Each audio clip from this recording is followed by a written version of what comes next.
Cara, você tá mais magro. Graças a Deus, né? Bem mais magro. Como que tá a sua rotina de treino? Você lembra que você foi lá nos informações, a gente falou de treino? E Lembro. você falou, atualmente eu tô ainda vacilando com comida, mas eu tô... Não sei se você tava treinando e tinha dado uma parada eu e aí você machuquei falou... o ombro, tô esperando Isso. recuperar o ombro, né? Agora você tá machucado? Eu tô fazendo só aeróbico. Ah, mas já é uma puta diferença. Já, é muito importante também, né? Pra É. saúde. Pois é, Mas agora... pra quem não gosta de fazer exercício, que é o meu caso, eu falo o seguinte, esquece motivação. É disciplina. Não, Sim. tem que fazer. Ah, eu não gosto, não quero, não tô com vontade. Tá bom, mas tem que fazer. Esquece a motivação, foca na disciplina. Porque a motivação, ela vem de um lugar meio superficial, digamos assim. É uma primeira camada, né? Você tá se sentindo empolgado, você não pode depender dessa porra, porque isso muda o tempo inteiro.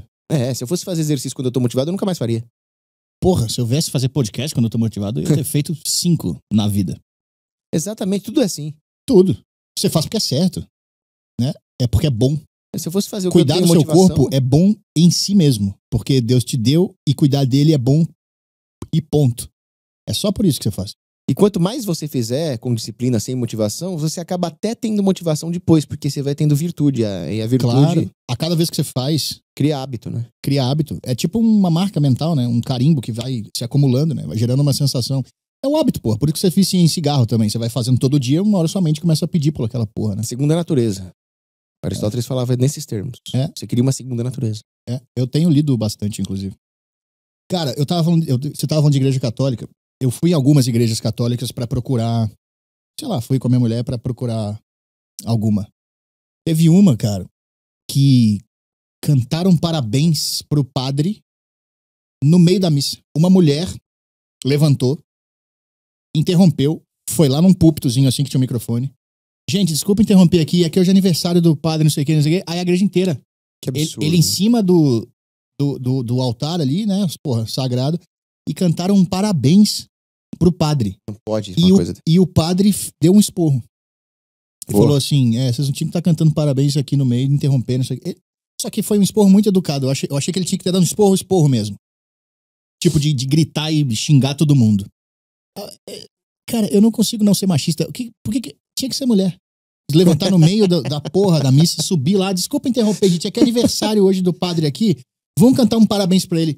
Parabéns pra... Louvando um homem em cima do altar. Mas é por isso mesmo que o apóstolo Paulo fala, né, que nas assembleias a mulher tem que ficar quieta e ouvir. Olha aí. Tá na Bíblia. Não, vamos ser cancelados. Vai sair um corte agora no Treta News. Pode dar tchau aqui. Fala, oi Treta News. Ah, pode postar aí, Treta. Tô nem aí. Fala a verdade. Eu acho que o Treta News acabou. Sério? Eu acho que caiu, cara. Caiu. Nossa, a censura é uma desgraça, né? Mas você não gosta, vai lá e critica, faz um vídeo Exato. xingando eles e pronto, agora cancelar. A censura, ela tira o direito, não é nem de quem fala, ela tira o direito de quem ouve. Uhum. Quem quer ouvir tem direito de querer ouvir. Certo. E os caras provavelmente era o fonte de renda também, tirou... Sabe, os caras têm família, sei lá. Pelo amor de Deus, os caras, né? Nem pra pensar nisso. E os haters que falam que ser vacantista é que nem protestante? Então, mas de onde eles tiraram isso? Não entendo. Pois Porque nós estamos justamente evitando uma missa protestantizada. Nós estamos justamente dizendo que o Papa é infalível e que se existe alguém que coloca um pachamama no altar e fala que todos eles salvam, então ele não é Papa. Estamos justamente tentando mostrar para as pessoas qual é o munus do Papa, um vigário de Cristo, alguém que tem o poder de governar a igreja de forma infalível. É o contrário mas eu não entendi. O Papa, então, ele é infalível? Infalível. Não é que ele é infalível no sentido de que ele vai jogar na Mega Sena e acertar os números, não é isso. Mas ele é infalível quando, na condição de membro do magistério da igreja, ele ensina a igreja universalmente em assuntos de fé e de moral. Ele não pode falhar nisso. Ele pode falhar, por exemplo, se ele fala, olha, eu acho que... Ele não pode no sentido, assim, de que...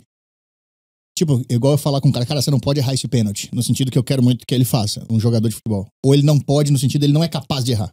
Porque Deus impede. Deus impede que ele erre quando ele está ensinando a igreja universalmente em assuntos de fé e de moral. Tá. Ele pode errar em outras situações. Tá. Ele pode, por exemplo, jogar bola e errar o pênalti.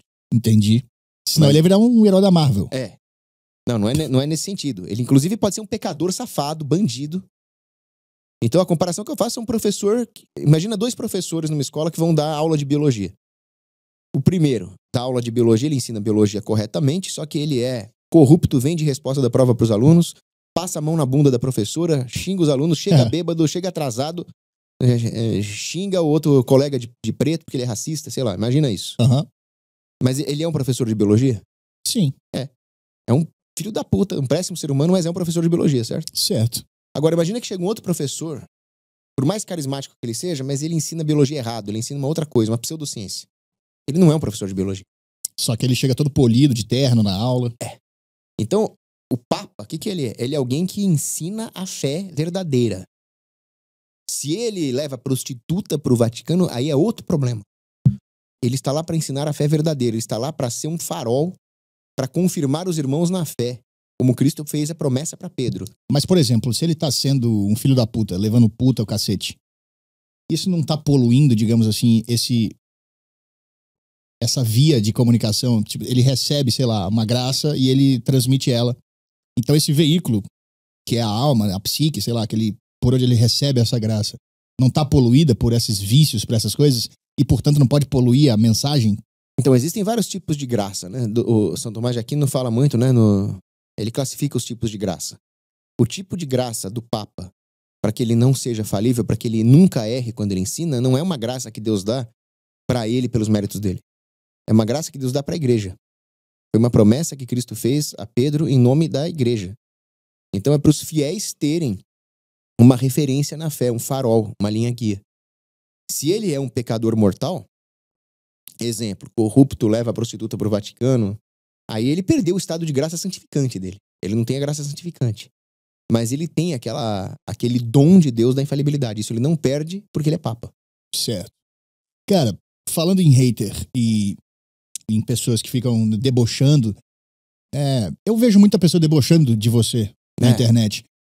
E geralmente as pessoas não estão nem discutindo o ponto que você tá falando no vídeo em questão. É um corte seu, sei lá, um vídeo, as pessoas não estão nem debatendo, não estão argumentando contra o que você tá falando. Elas só estão assim, kkkk, o Cogos. Sim. Esse é o único argumento. Por que o brasileiro, na sua opinião, é tão debochado e é tão raso, geralmente? É só rotulador, é o Cogos, é o cara que eu vou fazer kkk quando ele aparecer. Por que é tão bobo? É porque, infelizmente, o Brasil perdeu a sua formação educacional. O Brasil, ele era para ter o Padre Anchieta como patrono da educação. Foi o Padre Anchieta que trouxe a educação dos jesuítas, que era a melhor que já existiu, né, no século XVI, para os índios. Então tinha índio que virava bispo, teólogo, filósofo. Então imagina, José de Anchieta era um cara que transformava um índio que tinha... Né, que índio não, mas num ser humano. Tô brincando. Não, eu tô falando do índio porque ele não tinha contato com a cultura ocidental. Sim. Né? Não tem nenhum problema. Eu estive lá, inclusive, lá em Porto Seguro, um lugar que foi feita a primeira missa. Já foi lá? É maneiro lá. Maravilhoso. Tem uma atmosfera... Você fica imaginando as caras lá chegando, caralho, foi exatamente aqui. Dia, não sei, 22 de abril de 1500, uma porra assim? Sei lá. Nesse exato lugar foi feita a primeira missa aqui. Eu vi a cruz que foi usada na primeira missa, que estava em exposição na Assembleia Legislativa de São Paulo. Caraca. É maravilhoso, isso é Brasil de verdade. E ele pegava um índio, quer dizer... O Brasil podia ser um puta país, né? A nossa raiz é maravilhosa. Era pra ser uma potência. Se você vê os vídeos dos anos 50, tem que acabar com os comunistas. 60 do Rio de Janeiro, já viu esses vídeos? Vi. As pessoas eram todas educadas. O Rio de Janeiro, na década de 40, parecia a Europa. A Europa tinha inveja do Rio de Janeiro. As pessoas de lá, eu já vi umas entrevistas de pessoas dessa época falando do Rio de Janeiro. Lá parece um lugar muito desenvolvido, muito bom. No Império, o Rio de Janeiro era a capital dos pianos. Manaus era chamada Paris dos Trópicos. Isso aqui era pra ser o melhor país do universo. O que aconteceu? Tanta coisa. Mas o que... muito antes do comunismo. Não, mas só voltando na questão da educação. Então você tinha um índio, que eram povos que não tinham sido evangelizados, que falavam uma língua completamente diferente das raízes europeias, que era o Tupi-Guarani. E aí a educação dos jesuítas conseguia em pouco tempo transformar um curumim num bispo. Uhum. Um curumim num teólogo. Um curumim num doutor, advogado, médico. Por que esse método foi superado pelo Paulo Freire? Tiraram os jesuítas, na época do Pombal, lá, 1750 e pouco, ele acabou com os jesuítas, expulsou os jesuítas do Brasil. E aí ele começou a cartorizar o Brasil, começou a ficar tudo na mão do Estado, saiu da igreja, saiu das famílias, saiu dos municípios e começou a ficar centralizado no Estado. Uhum. Primeiro ponto da derrocada do Brasil foi o pombalismo, que era totalmente influenciado pelo iluminismo revolucionário liberal. Entendi. Então isso é bem antes do Que é comunismo. satânico. Totalmente satânico, é maçônico. Depois veio o Dom João VI, que também contribuiu para a cartorização do Brasil. Depois veio Dom Pedro I, que ele manteve uma unidade no Brasil artificial. Porque o que unia o Brasil era a herança ibérica e a religião católica. A ideia de unidade do Brasil não é que ela foi preservada por Dom Pedro I. Ela foi modificada nas suas premissas. Em vez de ser uma unidade religiosa, cultural, ela passou a ser uma unidade política. Geográfica. Artificial. Mantida pela força. E artificial. Sim. Aí veio Dom Pedro II, que foi pior que o primeiro, que proibiu a formação de padres no Brasil, que perseguiu a igreja, que ficou do lado da maçonaria na questão religiosa. Aí aconteceu o problema. O exército começou a ser contaminado pelos ideais positivistas maçônicos. E quando pega no exército, aí acabou tudo. Porque o poder temporal que está na espada do exército deveria, antes de tudo, servir à igreja. Ali começou a derrocada de vez. E aí o golpe de misericórdia no Brasil foi o getulismo. O getulismo, ele não só deturpou a ideia, porque na época de Dom Pedro I, a unidade do Brasil era uma unidade política artificial, mas ela preservava o quê? O poder do imperador. Mas não se metia tanto com os estados. Na época ainda eram províncias, né? Só que o que o Getúlio Vargas fez foi matar o que restava de identidade local dos vários estados brasileiros. Ele colocou não só a política centralizada, mas ele colocou a brasilidade centralizada, uma brasilidade artificial. Então ali foi totalitário que o Getúlio Vargas fez.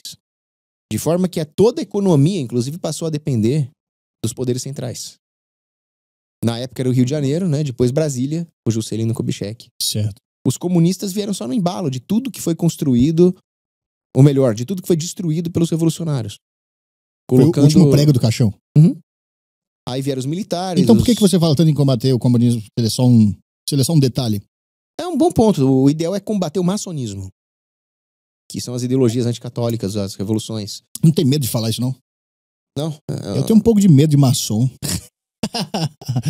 Não sei por quê. Medo eu também tenho, né? Eles mataram o Dom Vital, que foi o maior brasileiro de todos os tempos. Que eu nem sei quem é, tá vendo? O Dom fizeram Vital, um ótimo trabalho. Pois é, o Dom Vital, ele foi morto justamente porque ele falava verdades. Sobre a maçonaria? Quando teve a questão religiosa... Qual que é a verdade sobre a maçonaria? Eles são a igreja invertida.